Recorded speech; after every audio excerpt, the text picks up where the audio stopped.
Welcome to the Saturday night show, improv. The first set, maybe the last set, maybe the only set will be the unusuals. Heather isn't here, but Ben Yates and myself will be doing an unscripted improvised set for your pleasure. May I please have a word typed in the chat? And we're going to base our set on that one word. No script, just that one word. See what we've got. I like saran wrap. Saran wrap. All right. Saran wrap. Let's see how we get that out of it. Yeah, is that right? No, I don't want that.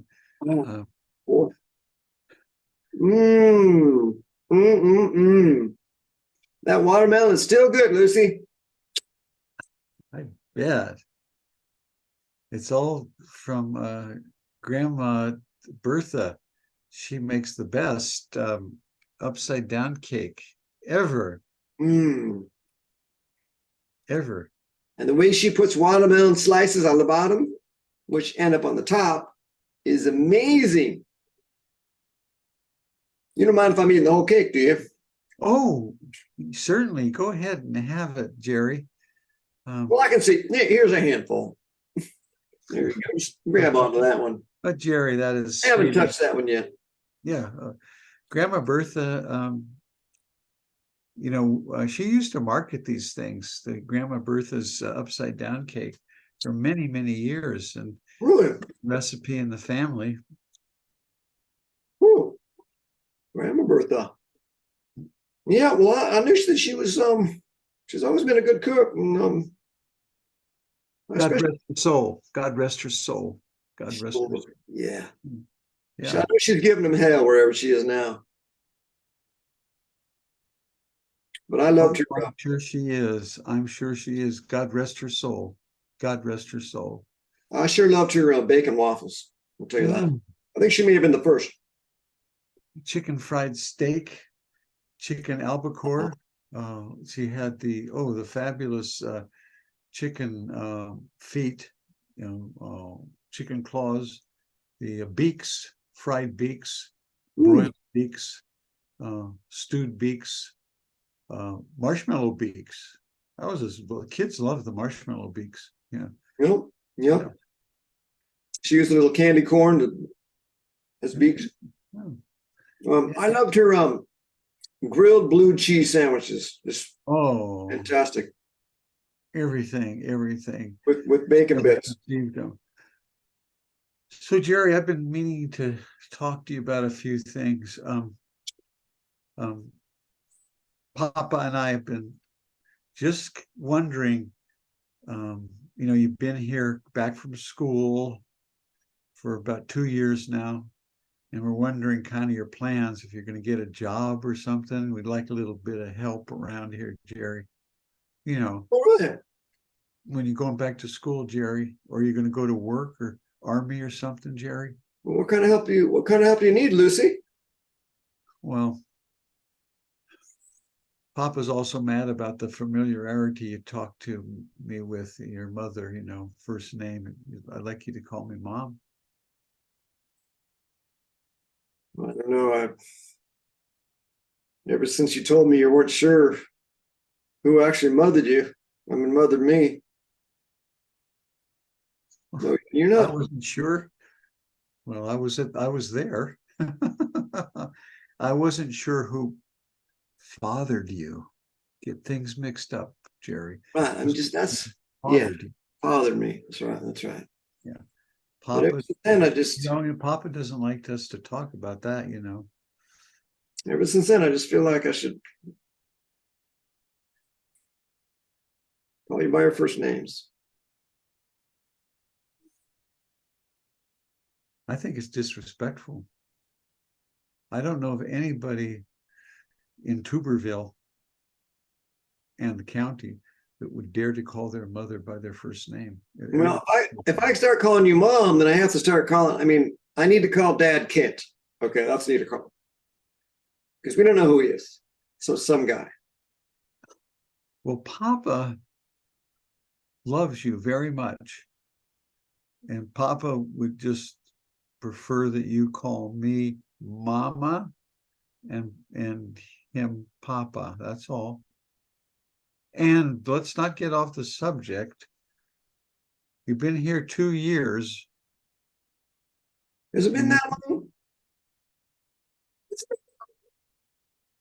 Oh, come on. Stop crying. 2 years. It's been 2 years. How old is this cake? How old is this cake? That's we freeze it. That's Grandma Bertha's cake. We froze it when she passed away. She had a whole storehouse of it. The whole freezer downstairs has all her upside down cakes. What's the original date say on that, on the wrapper? What does it originally I put the wrappers over here. Yeah, what does it say? It's just I know it's got it's Grandma's writing, whatever that means. 876. 876. Yeah, that means that it was August 1976. Oh, 87. Oh, okay. Yeah. Whoa, so that's been frozen a while. It's been frozen essentially for let's see, 30 about 50 years, or give or take. 50 years. Still good. Still good. A couple of times we had some power failures. Things got unfrozen and refrozen and so forth, but we just kept them there and we're enjoying them. Huh. Well, it's fantastic. Well, Jerry, the other thing is appreciate you're a young man, you're a strong young man, and you're vital and all that stuff, but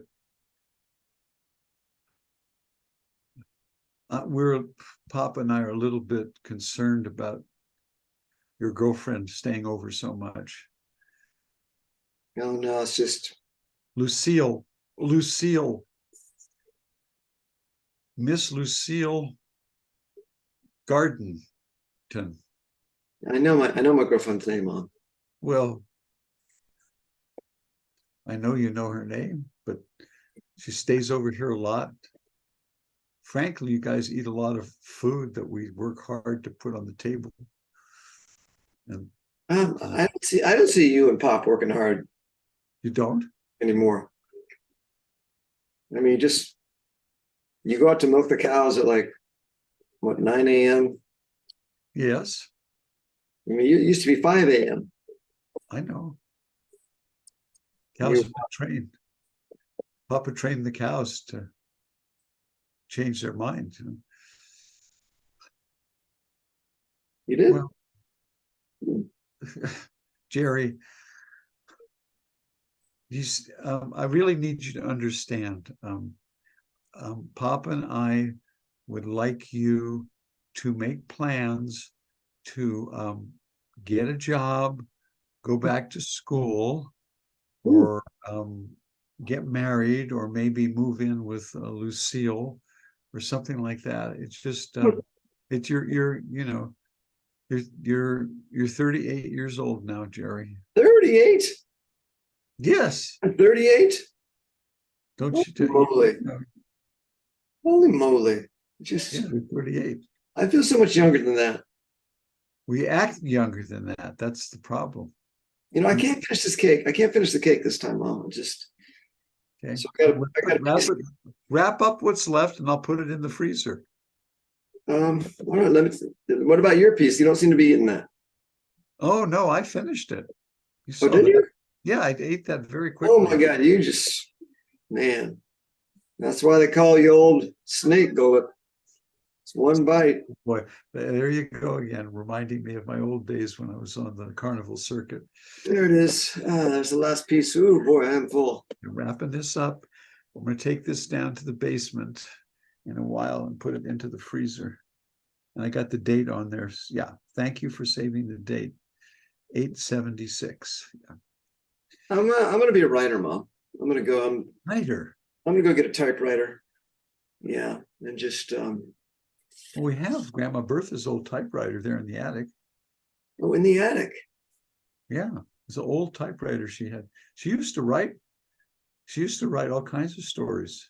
Are the X and the Y keys still sticking? Probably.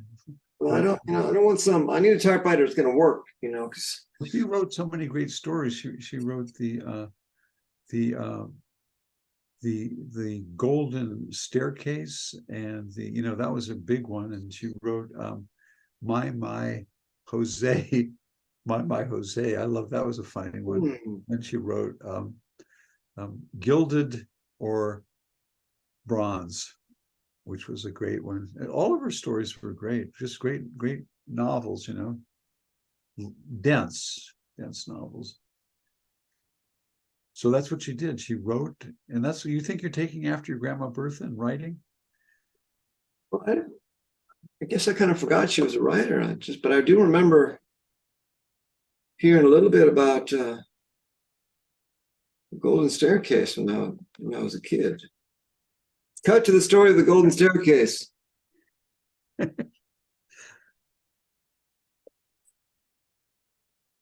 It's where it all happens, Maud. It's the center of the house. Don't look down if you've got a weak stomach. Your vision, you defied everybody to build this structure. Everybody. And you said you would do it, and you did it. My God, look at this. Everybody said you couldn't do it. They said you couldn't build a staircase that was both a spiral and a heliograph on a Mobius strip, but you did it. God. I'm not an architect for nothing. I'm not an architect for nothing. The greatest. This is God. I did it for you. Thank you. As your assistant and secretary, I've just been so honored and dedicated to your vision of building and creating a new kind of architecture for the world. An architecture that served mankind, an architecture that reflected truth, beauty, and structural integrity, something that was, in its very essence, geometrically sound, yet poetically beautiful. Maud, I appreciate you being with me these 14 years. A lot of this is due to you. It's your hard work in the background allowed me to push the envelope, and I want you to marry me right here. You're kidding. Right here on the Mobius strip. Oh my God. Are you serious? I am dead serious. Marrying the great Roger Carmack, architect.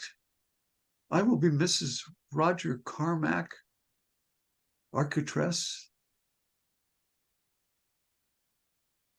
You sure? Is that a yes? It's more than a yes. It's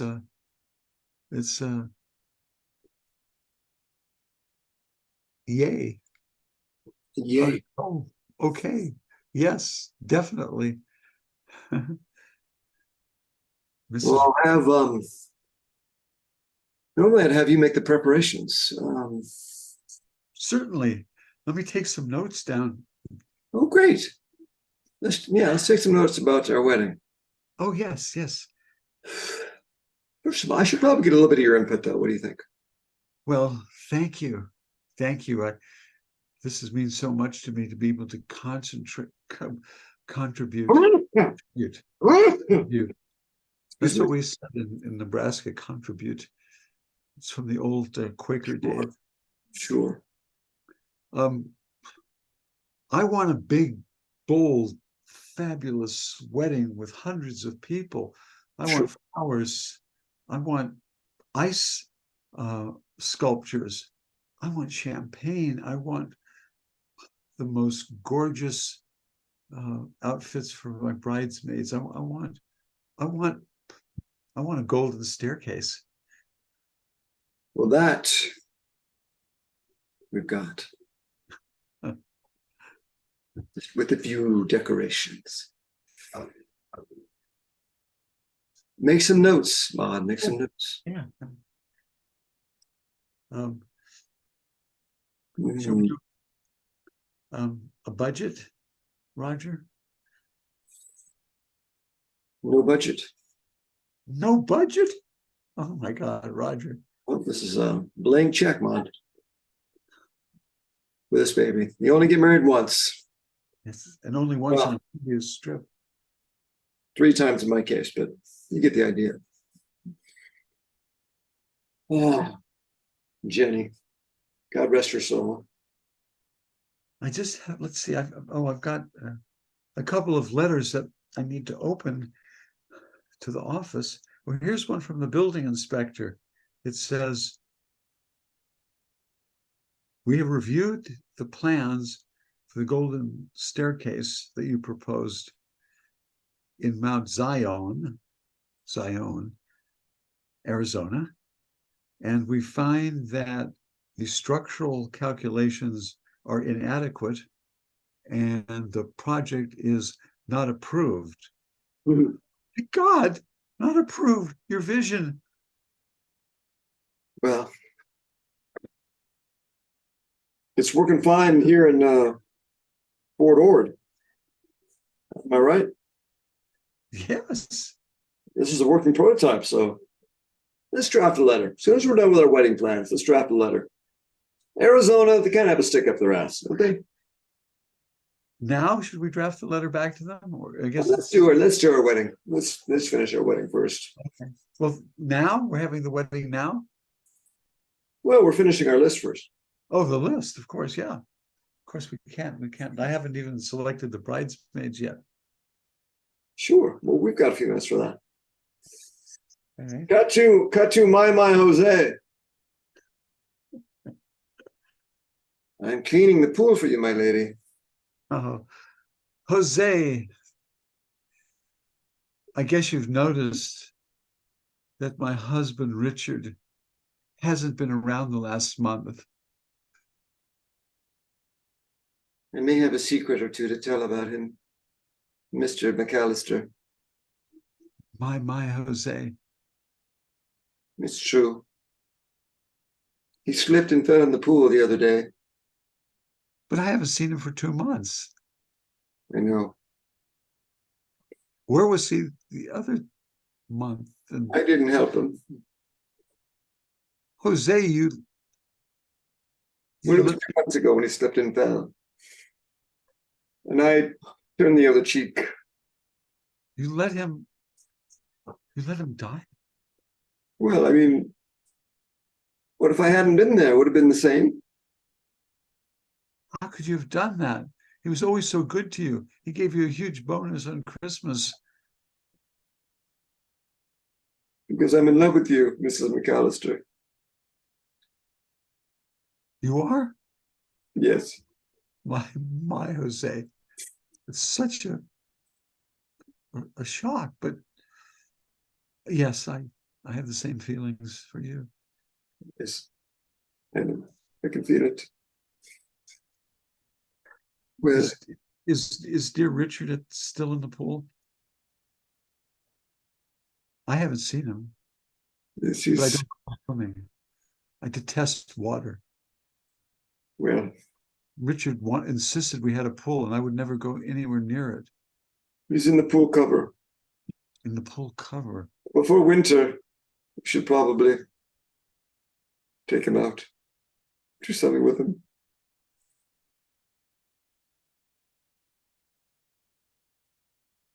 The pool cover, you say? He slipped and fell into the pool cover, yes.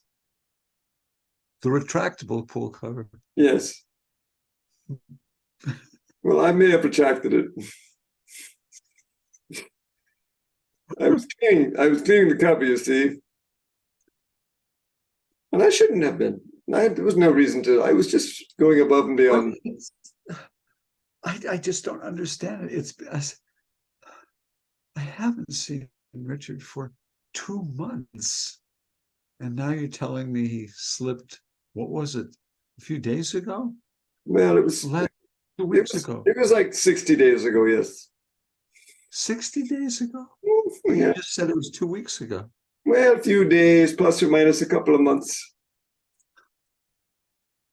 Jose, do you know what a week is? I know that I am strong, and I will stay strong.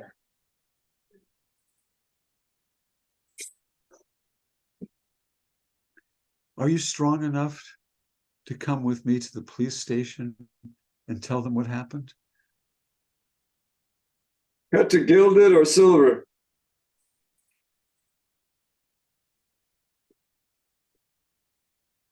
I don't know if I can help you or not. You have such a good reputation. The district attorney recommended that if I was going to see anybody, it would be you, Don Carlo.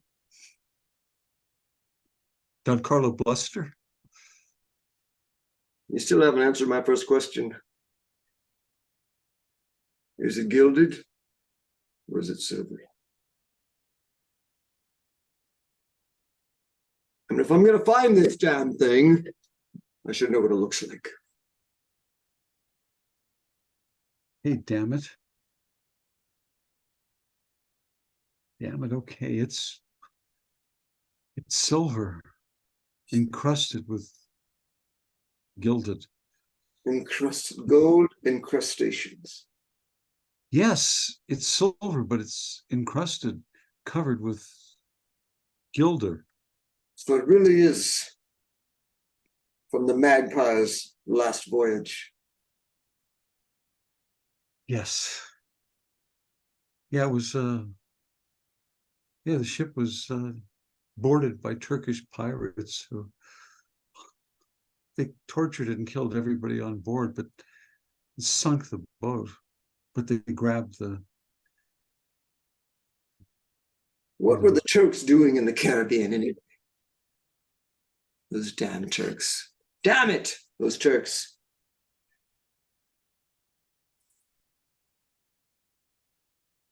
But I know I know a cartographer in Key West can help us.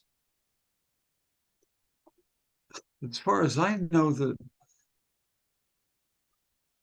statuette, it's not a full statue, it's a statuette, smaller. It's at the bottom of the reef, Shark Reef. Yes. Off of Port-au-Prince. 25 fathoms. Northeast. Who else knows about this? Only Captain Corregidor. And it's a race. It's a race now because I've heard that he's assembling a crew and heading out to Port-au-Prince. Well, you could have given me a little more warning, damn it. Okay, I admit it. I was trying to do it all myself. I didn't want to share. But now I know I have to share. And as I said, the district attorney, Bill Townsend, Bill, Sure. said if you were the person to go to. The scuba detective. Yes, get back to Bill. Tell him I need a boat and a crew. Okay. I'll check with my cartographer. Thank you. About so you're going to help me. It's going to cost you. How much? You can have the statuette. Oh, I want the rest. That's all I really want. I just want the statuette. The silver statuette, gilded with gilt. It's gilt, right? It's covered with, gilted. Gilt, yes. I want everything else. I want the coins. There was supposed to have been some doubloons in a chest on that ship. You can have everything else. All I want is the silver gilded statuette. That's all. Got to the golden staircase. Okay, listen. I know you're quite the esteemed, quite the honored, quite the proficient and executive and well-known architect, but that doesn't count me in the least. We here at Arizona's building department have standards, and you have not met those standards. Like, these calculations are ridiculous. We've checked it with our civil engineers. We've peer reviewed it with outside civil We've seen the engineering firms. photographs of the Yeah. identical structure in Fort Ord. Yes, I see these. It's working brilliantly. It has withstood typhoon winds up to 90 miles an hour.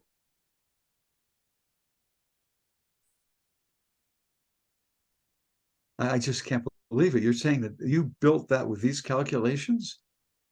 I think what you're thinking is that I would use the local Arizona pine, which of course I will not. I would be bringing in the Pennsylvania oak, the same as I used. Pennsylvania oak? Yes. That's Pennsylvania oak has been extinct for 200 years. Extinct for most, but not for all. Not for true artists. I've heard legends of a few Pennsylvania oaks still existing in the far, far north of Pennsylvania, in the mountainous region of the fossilized canyons. Is it true that it still exists? The strongest, densest wood in biological horticultural history? In the world, yes. In history, in the history of the world. Pennsylvania oak. I thought it was just a legend. Well, there's truth in every legend. So redo calculations for Pennsylvania oak. Well, if I did that, I would take the coefficient of expansion and strength characteristics of stainless steel multiplied by 1.7 to account for the Pennsylvania oak strength, and then take the square root of that, and let's see, my God, and carry the 1, divide by 2, yeah, plus, say, a dozen. Huh. God, it's going to work. Yep, you can see it's over-engineered. It is slightly. Well, actually, a lot. And I'm just an architect. Because I've got 16. There's 16 beams on there, not 12. Yes. We took that into account. I'm not doing standard spacing. I'm doing it tighter. Well, yes, of course. Now that we know it's Pennsylvania oak, we get my stamp. Approved. Sign that. Thank you, Mr. Penicillin. You made the right decision. Here's your plans, all stamped and approved. God. Can't wait to get over there to that You're a new genius. suburb of yours called Phoenix. And put up a house. Be conscious of the hot weather out there, my friend. Well, the woman's got her heart set on getting married in Arizona, so this is going to go up quick. I'm just noticing one quick thing here. The Pennsylvania oak. Well, you know that it's extremely flammable, of course. Well, of course, that's why we have the bentonite coating on all of the oak. Let's see. Look at that. Yeah. Bentonite coating by Soaked in bentonite for 40 days and 40 nights. You know, George Bentonite used to come in here all the time. We thought he was a lunatic. Cut to George Bentonite.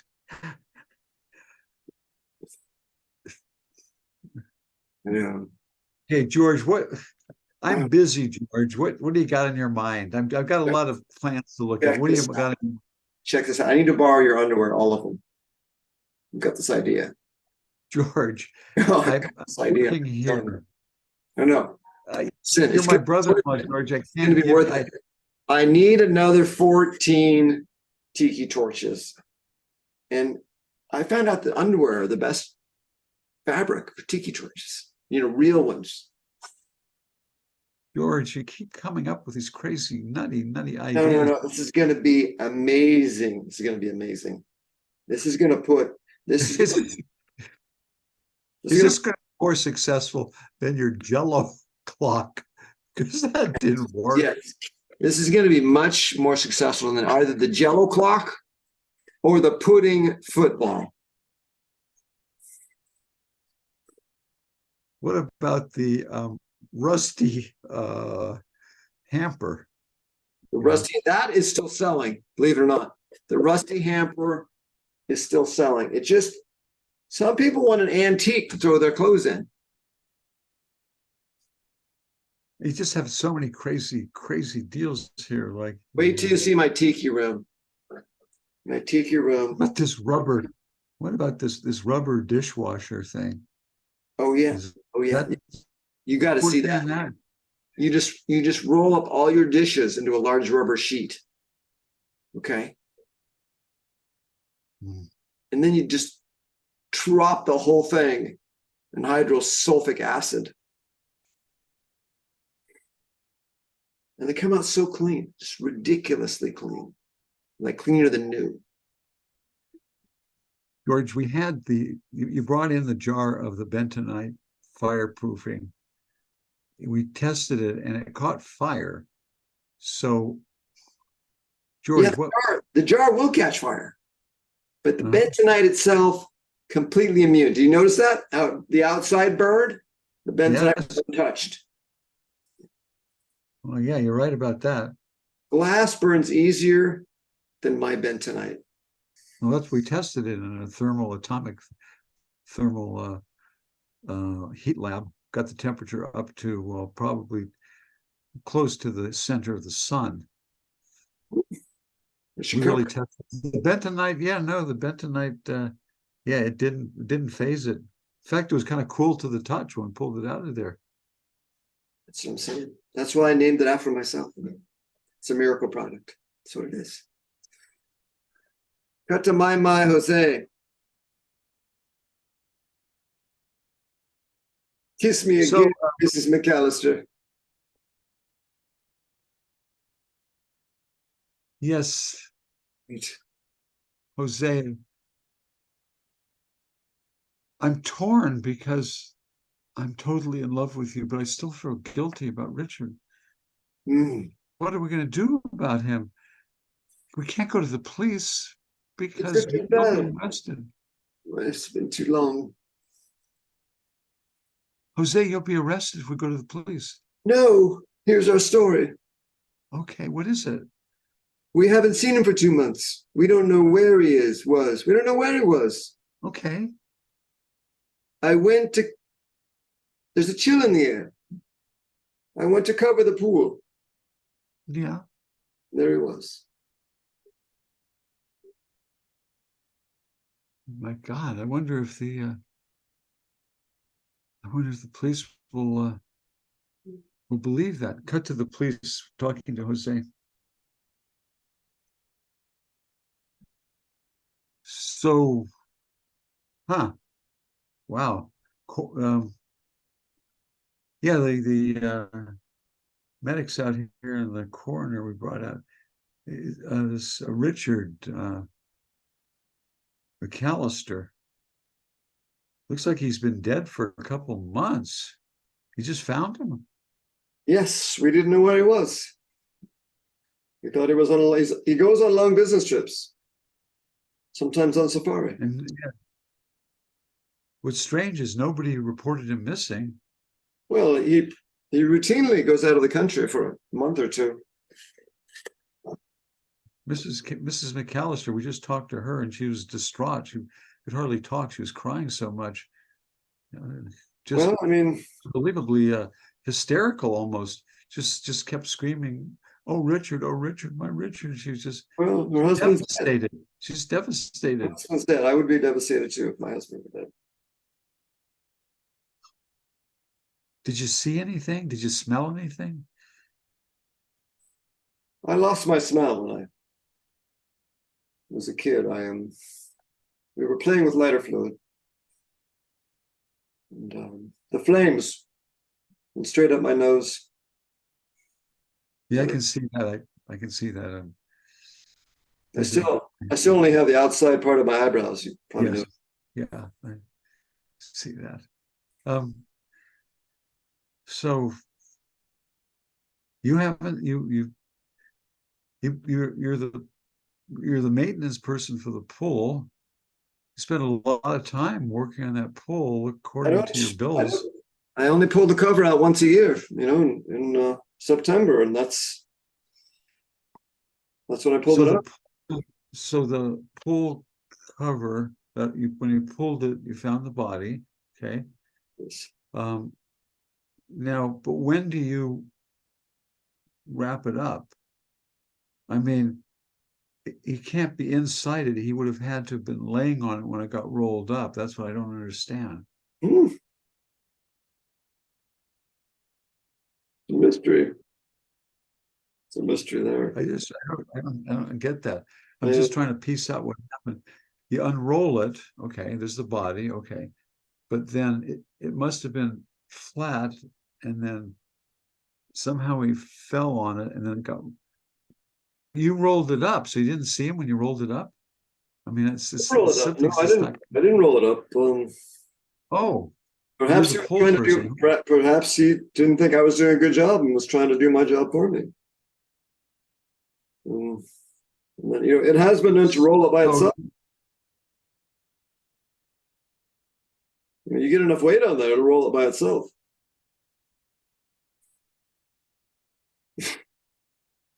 So I'm just trying to think about how this stuff works. It's covered, and then it gets rolled up. It's inside there, so he has to be on there before it gets rolled up.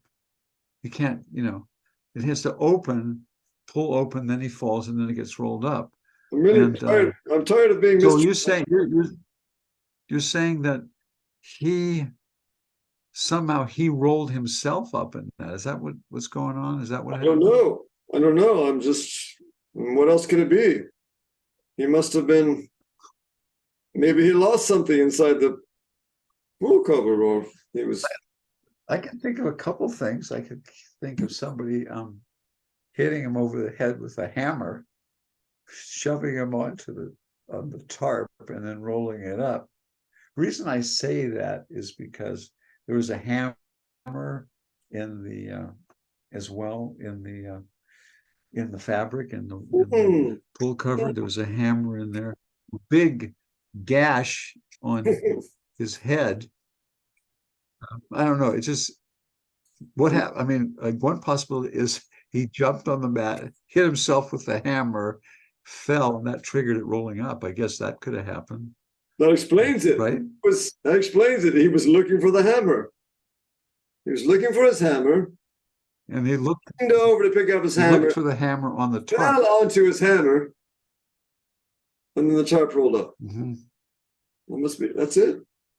Man, you really are as good as they say you are. Yes. Well, I looked at the toolbox, and the toolbox was open.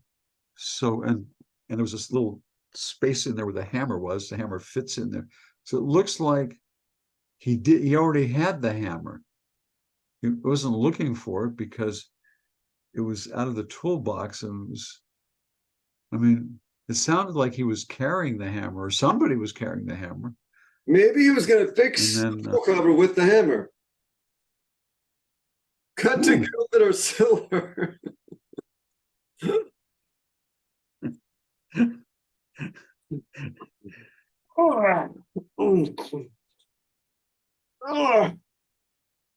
Marcel, left, left, left, left, left.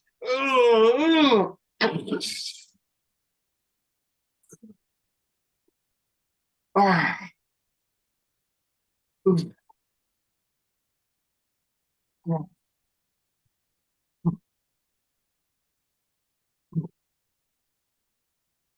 Ah.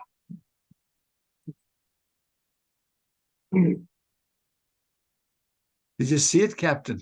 Maud, where's Maud? Anyway, She's bathing over on the aft deck, Captain. Doesn't she look fine? Yes, Captain. Gusel, I'm going to need a hammer to bust this lock. Oh, you brought it up.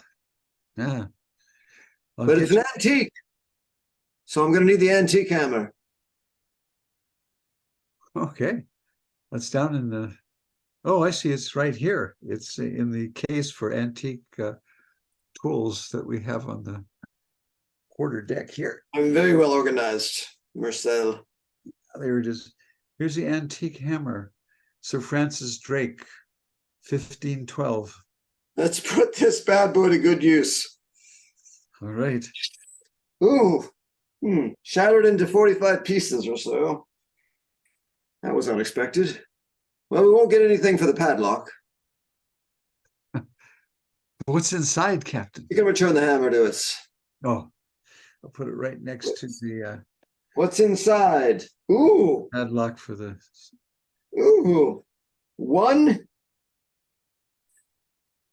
silvery statuette. That's must be what Maud has been searching for. I'm not seeing any incrustations of gold, but there's plenty of gold in this case. Oh, Marcel, doubloons encrusted together. This is worth a fortune. May I see one of the doubloons, Captain?